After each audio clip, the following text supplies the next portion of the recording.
Well, hello there. Happy Saturday, everybody.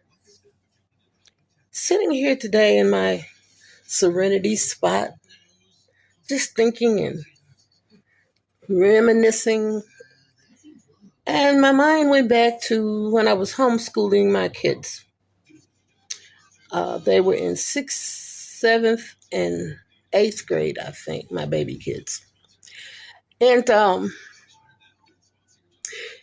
when I started homeschooling them, I just did it. I wasn't prepared. I just woke up one morning and said I didn't want my kids in the school they were in no longer. And at this time, they weren't letting us transfer the kids out of the district.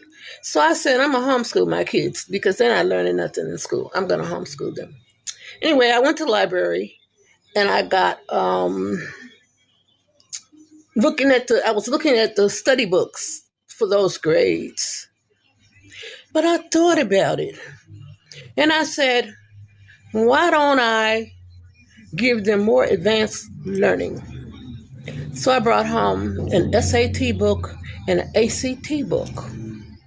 And I wrote down all of the vocabulary study words that were in those books. There was list in both books that would most likely be on exams when they got to high school for the ACTs or whatever.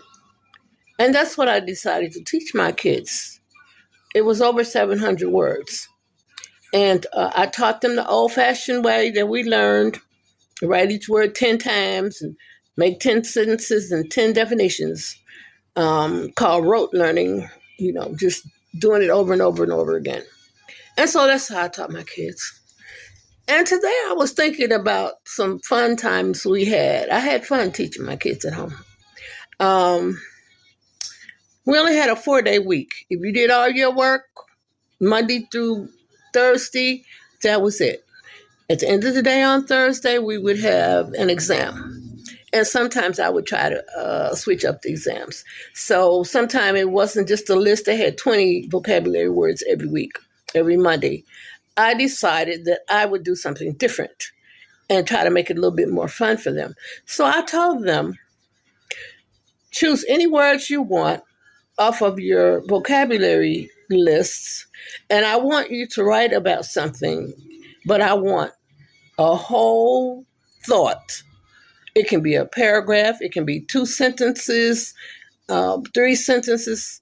I much prefer that you do it like at least 5 sentences and make it a paragraph. And I had taught